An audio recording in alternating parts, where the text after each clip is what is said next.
Good day everyone! Welcome to Bound by Books, a space where words endure and stories speak beyond their time. I'm Argil Conanan, your host for today, and we open another page in the world of literature. But first, let us welcome our guests, Christine Mojica and Ian Limpin. Let's give them a round of applause. Hey, good day sa inyo, Good day. mga aking guests. Pwede ko ba ang malaman ng inyong mga pangalan para alam ng ating mga viewers sino-sino ang mga mukhang magandang mga batang ito?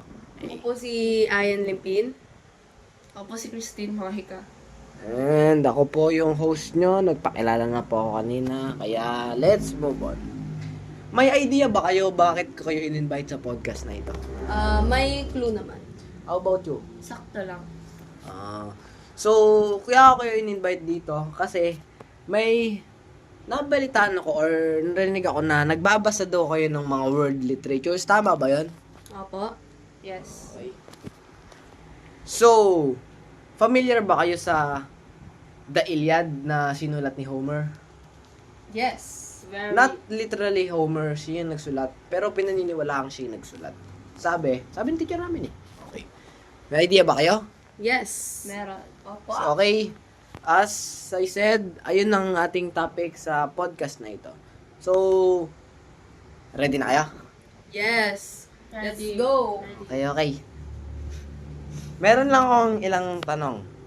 First, ang aking unang tanong ay, why is the story still relevant to this day? Anong opinion nyo sa tanong na yun? Ikaw, Miss Limpin. Ako.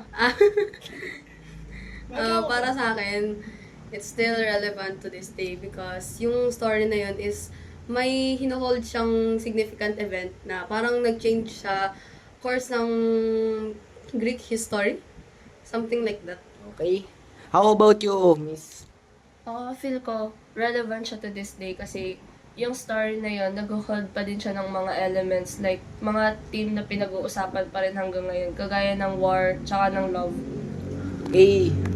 So, ayon nga sa kanila, relevant pa rin siya ngayon kasi tulad nga ng sinabi ni Christine, may war pa rin na nangyayari ngayon at minsan sa mga labanan na yon, di mo maiwasan na may snitch, mga ganun, mga nang bebetray, yan natatalo ibang team. Kaso, hindi na kasing talino ng mga nakikipaglaban dati. Ngayon, bobo na eh. Okay, let's move on to the next question. Why do you think it remains as one of the most famous literature in the world? Okay. Ako tayo na una. Siyempre.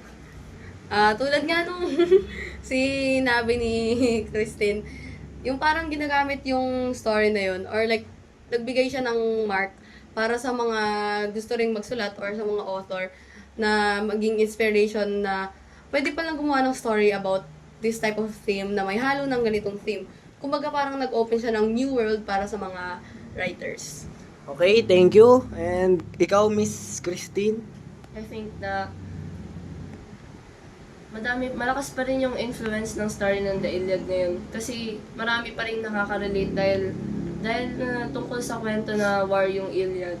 Marami pa din war na nangyayari sa panahon na yun. Marami din yung nakakaranas ng betrayal na nangyari dun sa kwento ng The Iliad. Okay, maraming salamat sa napakagandang sagot. Christine. Ito, maganda rin. Okay. Yan po pa sa akin. Next question. How did gods influence the story? May I hear your opinion, Miss Christine? I think gods have the influence on the story because they were the primary characters of the story. Nagkaroon din sila ng influence sa kung paano nanalo yung natalong partido. Medyo magulo pero okay. We'll take that as an answer. Ikaw naman, Miss Limpin, kasi sabi mo kanina, ikaw ulit. Yeah, siya naman. Pero maganda yung tanong. Gusto ko sumagot. Doon mo kayo ibayin mo na mo. Para sa akin, maganda yung influence or malakas yung influence ng mga gods dun sa story because as we all know, if you read the story, malalaman mo dun na sa mga gods talaga nagsimula yung war. And sila talaga yung parang punot dulo ng lahat na yun. So, yung importansya ng God or yung influence ng mga God dun sa story is very, very... My husband. Basta, very influential sila sa story na yun because the story wouldn't happen or wouldn't be written without them. May tanong ako sa inyong dalawa. Maniniwala ba kayo na nangyari talaga yon or do you believe on gods and goddesses? Ikaw naman kasi sabi mo eh. Sige na ako na. Para sa akin, truly, parang hindi siya totoo. Parang hindi realistic na. Oo. Hindi siya realistic kasi like, di ba, maniniwala ka bang incest sila? Yung anak ng anak mo, ganun, magiging asawa mo pa, di ba? Siyempre, hindi naman talaga realistic yan. Pero yung story, if you would look at it, yung pag hindi kasama yung sa unang part, kasama yung mga gods, realistic talaga siya. Pero, yung sa parts na, yung parang impossible na mangyari, yung parang makikwestiyon, totoo pa talaga to? So, para sa akin, halata naman siguro na hindi siya totoo Pero di ko alam kung may maniniwala. But for me, it's a no. It's not true. I agree. Kasi, baka yung mga gods and goddesses na tinutukoy, may pinoportray silang ibang bagay. Like, symbolism, yes. How about you, miss? Depende sa God. Kung Greek God, siguro hindi. Kasi pasa-pasa na lang din yun sa isip ng tao, tsaka sa kwento-kwento ng tao. Pero, since sabi nga nila, may symbolism yung mga gods, baka iba din yung portrayed nila sa isip ng ibang tao. Kasi, iba-iba ng isip yung tao, depende sa kwento na binabasa nila.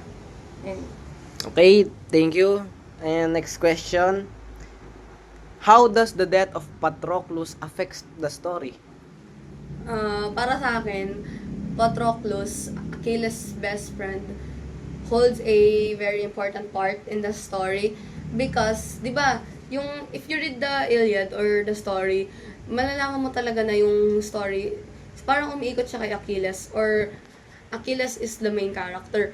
Because di naman mangyayari yon, just like what I said earlier, kung kung hindi mamamatay si Patroclus, syempre, hindi naman din magre-revenge si Achilles. Hindi naman siya magkaka-urge na makipag-war dun sa mga Troys.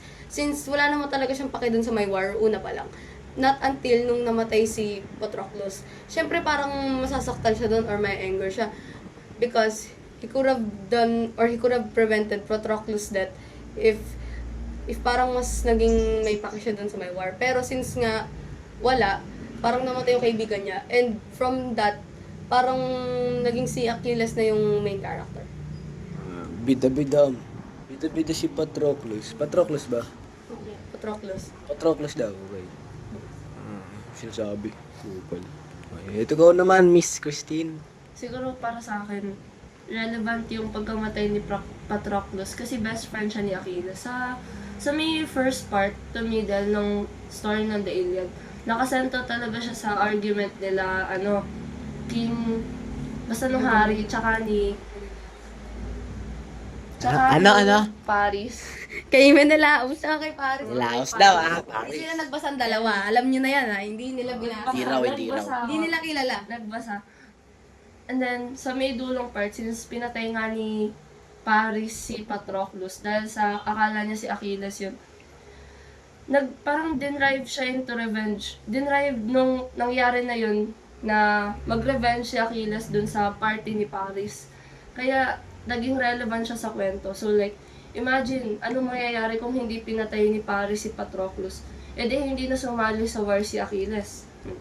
Pag di pinatay si Paris, walang Paris mami ngayon. Si Patroclus. Ay, si Patroclus ba? Hindi, nagugutom na ako. Gusto kong Paris. Wait lang. Sino yung Discord? Si Goddess of this. Goddess yun, di ba? Eris. Eris. Hindi po si Venus. Sino si Venus? Venus? Ay, yung planet. Okay. Moving on. Next question. How can you portray Paris character on the story? Si Paris. For me, Paris is yung mahinang tao. Coward? Yeah, coward and ang tawag dun. Basta selfish siya sa part na yun. Pero hindi naman natin literally masasabi na... kapit kuya. Wait lang kasi, ako muna okay. Oo, may like what he said, kapit sa kuya, coward. Since nung naglalaban na sila ni King Menelaus, takot na siya. Pero yung sa may part na inagaw niya si Helen kay Menelaus, I think, di naman totally fault niya yun. Kasi di ba, di naman niya kasalanan na gift sa kanya yun or like prize sa kanya si Helen. So, para sa akin, he's a coward. But at the same time, hindi naman niya deserve yung pagiging ganun. Di naman niya deserve yung, namatay siya sa dulo nun, di ba? Di naman niya deserve yung pagkamatay niya dahil din naman kasalanan na prize sa kanya yung si Helen na nag-cause ng war. Oh, Helen, babae ka. Kasalanan niya yun eh. Duwag siya eh. Coward nga eh. May katok. Okay, how about you, Miss Christine? Feel ko, agree din ako kay Ayan na duwag siya. Kasi, Duwag si Ayen? Duwag. Oo, duwag ko daw. Duwag si Paris. Si Paris Duwag si daw. Paris, hindi si Sakit Ayan. mo ah. Kasi nung sa paglalaban nila ni King Menelaos, kumapit lang siya sa kuya niya, muntik na siyang mamatay. Kung hindi pa pumunta si Hector dun, di patay na din siya. Naging matapang lang siya sa part na kaya niyang iuwi si Helen kahit alam na niyang malakas yung empire nung kalaban niya. Pero, still kahit duwag siya at matapang siya sa part na ganun lang, naging pa rin siya. Like, hindi niya agad give up si Helen kasi mahal niya yung tao kahit alam niya na malakas yung makakalaban niya. Okay, thank you. Thank you sa napakagandang sagot from Miss Christine. Yes. Okay, next question. If you were to pick a side, which side do you think you would likely end on? Between the Troys and the Greeks. Maybe. So, Maybe. Siyempre sila dalawa lang Siyempre. team dun. tatanong ka pa, alam mo pala eh. Nagtanong. Ay nga din eh. Siyempre sa akin, sa mga ako, sa Greeks. Medyo Asia sa part na yun. Doon ako sa team nila, King Menelaus. Kasi para sa akin, yung team ng mga Greeks, sila yung nasa right. The Greeks is in the right place because, of course, ikaw ba naman, your wife was stolen from you, what would you feel? Of course, you would feel angry and nakikipag-negotiate ka, like, just bring back my wife and I'll spare your life. Pero, hindi nila ginawa. So, of course, babawiin mo yung wife mo, mag-ano ka ng war, di ba? Magko-call ka ng war. So, in that war, meron kayong magiging kakampi. And, hindi naman din naging mali yung Greeks sa mga pinili nilang kakampi. Maraming matadami na tao. Yes, pero di naman sila mali sa pinili nilang kakampi. Yung mga pinili nilang gods and goddesses. O hindi bati-bati sila. Hindi magkakaaway O hindi bati-bati sila. Ba't ba yung pinagawain natin? Medyo maliban sa Greeks sa Troyes, meron na din dalawang panig na nagkakasagutan dito. Maliban sa kanilang dalawa. Okay, so yung mga Greeks, di naman sila nagkakamali sa pinili nila. Si Achilles, si Odysseus, di naman sila mali sa pinili nila team. So for me, sa team ng Greeks, kung nasan yung may matalino at kung nasan ang malakas, dun tayo. Tama. Pabuhat. Okay, Miss Christine, can I get the answer from you? Feel ko ganun din ako. Magpapabuhat na lang din ako. Kasi kung... Mga pabuhat. Ganun talaga. It's called Magpapakahirap ako. hustling. Kasi like, bakit kami magbubuhat, di ba? Kung kaya naman kami buhatin lang. Parang practicality over Yes. passion. Ba't kami magpapakahirap? Nandiyan naman sila, di ba? Kaya nga, may mas malakas na Guys, sa amin. patunay na pabuhat mga babae. Anyways, kakampi din ako sa Greeks. Kasi, tama, sabi niya nga, na sila yung nasa tama. Tsaka, si Paris, bago niya gawin si Helen, may asawa siyang iniwan. Like, anong mararamdaman mo kung iwan ka ng asawa mo para sa babae, di ba? Kaya, ayun. Tsaka, maliban pa dun, feel ko, mali talaga yung sides ng Troy. Kahit nun pa man bago sila kasi, before pa naman sila Paris, meron na talagang ongoing war yung Troy tsaka yung Greeks. Kaya Greeks talaga. Ako tatanungin niyo, Troy or Greek? Troy, Ewan ko. ewan ka na. Depende. Pagka in terms of IQ, strategy, sa Greek ako. Pero kung strength and combat power, ganun, yung close to close fights, syempre sa Troy ako. Natalo niya ako. Troy nga, hindi ko naman sinabing yung dalawang naglalaban eh. Team Greek si... Sinabi ko yung team. Pag pinagsama mo yun, pinaglaban mo yun ng combat, yung face to face, wala namang palagin eh. Hindi natin malalaman. Di ba? Wala. Homer, gumawa ka ng pangalawang story. Wala. Tayo na. Patay na talaga si Homer. Homer, gumawa ka ng pangalawang story. Paglabanin mo sila dalawa. Homer Simpson. Okay. Homer, makinig ka sa amin. Next question. Why do you think Hector continue to fight even when he knows he may lose?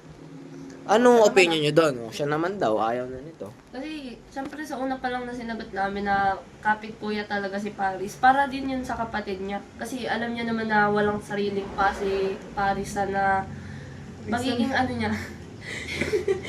Diba? Wala siyang pa para makatayo sa sarili niya. Kaya, tinulungan siya ni Hector kahit alam niya na matatalo siya. Brothers love. Siya walang paa, ako meron. Ay, Meron din ako. kung nakasinelas. Ayun lang. Feel ko lang ganun lang yung... Kung ako yung nasa kinatatayuan ni Hector, ayun din yung gagawin ko sa kapatid ko. Pagtatanggol ko siya kung alam ko na mahina siya. Ano? Asda ako siya. Yung question, why do you think Hector continue to fight even when he knows he may lose? Okay. Siyempre, in-start ko na yung fight, lang naman mag-back out na kayo. Feel ko, Disgrace din yun pagka ganun. Kaya nga, for me, I feel like di makapag-back out si Hector cause mataas yung ego niya. Saka nakakahiya sa Kaya tatay nga, niya na. ayun nga eh. Of course, kayo makikipag-fight kayo na kayo yung nagsimula. Tama. Pagka kayo nagsimula, Kayo yung nagsimula ng fight. You cause the fight. Of course, you will have to fight. Hindi naman pwedeng mag-back out ka. Tama. Parang, ano yun? Madidegrade na yung pride nila. Yung ego mo, syempre, parang bababa na yun. Like, ikaw yung nag-cause ng fight, ikaw yung magbaback out. Ano yun? Nakipaglaro ka lang. Sign of cowardness. Ayun. Okay na po? Yes. Okay, thank you for your wonderful answer. Next question. Second to the last. Why does the Trojan horse portray in the story and how does it affect the story? What does pala? I'm sorry. My bad. What does the Trojan horse portray in the story and how does it affect the story?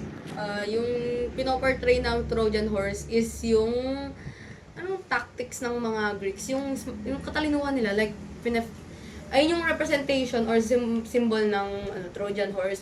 Ayun yung pagiging matalino ng mga Greeks. Of course, ikaw bilang as a Troy, syempre, ba't isipin mo, ba't kami bibigyan ng statue nito, diba? Like, as a gift, as a compromising gift, ganun. Syempre, di mo naman mafe-feel na may mga soldiers sa loob nun, di ba? Pero sa Unexpected. pero sa part ng mga Greeks, ayun na. Opportunity na to. Grab Ayun na natin. yung, nila. Ano yung strategy nila eh. Makikita nila, ay, naku, nagpa-auto sila. Tara na. Huling alas na yun. O, diba? So, for me, yung Trojan horse is sobrang important sa story. And malaki din yung sinisimbolize niya. Kasi sinisimbolize niya yung pagiging strategic ng mga Greeks. Not just the Greeks. The Greeks, especially Odysseus. Since si Odysseus yung nagplan. Napakatalinong ni Odysseus sa part na yun, Ikaw naman, Miss Christine. Wala, ganun na lang din yung sagot ko. Kasi, Gaya! nasa same side kami. Kasi syempre, pareho kami ng side na pinili kanina. Para sa akin, yung Trojan horse, yung side ng pagkatalo na parang kakarelasan na lang din na tumanggap ng ganung regalo. Kasi, isipin mo, ilang taon yung labanan na yun, tapos magi-give up na lang sila sa inyo. Sa isang kahoy na statwa, no? Bibigyan ka na lang nila ng ganun, tapos gi-give up na. Kaya, para sa akin, Di man lang chinik. kakarelasan na lang ng side na tumanggap ng Trojan horse. Tsaka, bonus points na yun sa nakaisip nun kasi magaling siya sa strategies and critical thinking, ganun. Okay, what a great strategy by Odysseus, no? Yes. Sobrang talino niya. Okay, move on to the last question. What cultural significance does the story, the Iliad, has on the world literature? Yung the story of the Iliad, feel ko, shinape niya talaga yung world literature or yung pinaka mismong world ng mga authors. Because of that war, parang mas madaming na-open na mga themes and yung stories na, may mga gods pala about sa ganito, ganyan. Yung parang nadagdagan yung knowledge ng mga bata. Tulad namin, di ba? Kailan pa ba yung ginawa? Like, sobrang tagal na. Pero up until now, dahil sa story na yun, parang Tinuturo pa din. tinuturo pa din siya. Pa rin. And dahil sa may story na yun, di ba, malalaman namin, may mga ganito palang mga gods and goddesses, may ganito palang nangyari nun, di ba? So, kahit naman hindi siya truly believable or like malalaman mo naman na fake siya, makikita mo talaga na nagbibigay siya ng knowledge about sa mga authors, sa mga modern people today, and sa my world and literature. Okay, thank you. How about you, Miss Christine? Para sa akin, nagbigay ng significance yung The Iliad sa world ng world literature ngayon. Kasi like, it gives ideas to writers to write stories na ganun din yung theme. Lalo na yung mga mahilig magbasa ng ganun. Parang nagugustuhan nila yung kwento, kaya naghahanap pa sila ng iba pa na ganun. And, ayun lang. Maraming salamat sa napakagandang Wait sagot. lang, may dagdag pa ako. Oh, may dadagdag pa daw. Papahabol pa. Diba? Dahil dun sa may story na yun, di ba makikita nyo yung mga nagkasunod pa yung story niya, yung The Iliad, di ba? May kasunod siya, yung The Odysseus. Oh, and then, now yung The Odysseus. The Odyssey. Ayun! The Odyssey! Ano? Sorry. Auditions Ano na tayo? So, nagka-ano ba siya, di ba yung parang story? Yes, nagkaroon siya Odysseus ng daw. Parang nagkaroon siya ng Continuation. Continuation. Part 2 baga. Bobo na ako. Yung continuation yung The Odyssey. Na ngayon, di ba may... Pero wait, sabi mo kanina, tugtungan pa ni Homer. Ano yung sinasabi mo ngayon na kadugtong? Ba't Dugtungan ganon? niya, yung part na... Dinugtungan niya naman ah. Ayun ngayon, yan nga yung Odyssey. Yung kailangan na dugtungan niya, yung part na naglaban sila na complex. Oo. Tulad ng nilalaban mo sa Troy. Gagawa niya ng spin-off yung The Iliad. Wala lang kung may movie yun eh. Mayroon pang movie yun, pero wala namang... Sa ginawa ni Ma'am yung pinapakita niya sa atin kung wala. Ganun talaga. Hindi as in yung may movie talaga na ano. Hindi, kasi may iba pang scope, ganun. Hindi siya part ng Iliad. Ganoon na lang. O Basta ganun, alam ko may ganun eh. Basta ganun, o. Tignan nyo, di ba? Hanggang ngayon may adaptation pa din yung book ni, Ganun kalaki yung ni Homer. Ganun significance kalaki yung... niya. Kasi kung hindi naman importante yun, sinulat niya, wala naman ako pa dyan. Huwag mo nang ano. O, di naman siya known today. O, di ba? Kung hindi siya nagbigay ng malaking impact sa atin, hindi pa rin natin pag-aaralan yun hanggang ngayon. And dahil dun, kilalang kilala si Homer, di ba? Yeah. Kahit di nila alam kung totoo ba si Homer, o. Kilala ko lang ng Homer yung sa ano eh. Paano? Si Simpson. Wala ka, bulag Si na- Homer Simpson. Bulag na nagsusulat, di ba? Like, believable. Unbelievable. Okay? Any more questions galing sa inyo? Wala na po. Ikaw, tatanungin ka namin. Uy, ayoko. Para sa iyo, ano yung significance na nagawa ng Anong significance ng The Iliad sa ngayong panahon? Anong nangyari sa mga kabataang natututo ng kwento na yun? Siguro, natututo silang maging wise sa kanilang mga tactics na ginagawa. Like yung sa hindi naman natin na-apply sa totoong war. Like sa mga games, sa mga sports, nakagawa sila ng mga tactics nila na pwede nilang gawin para ma-outplay yung mga kalaban nila or opponent, ganun. Yun lang yung sagot ko. Very good answer, host. Thank you. Thank you Thank you dito sa aking podcast. Okay, now let's wrap it up. Thank you sa sa pag-accept sa aking invitation na mag-join sa podcast na ito. Sana maraming natutunan yung mga ating viewers, kung sinong manonood dyan, siyempre. Ayun lang, and thank you and goodbye.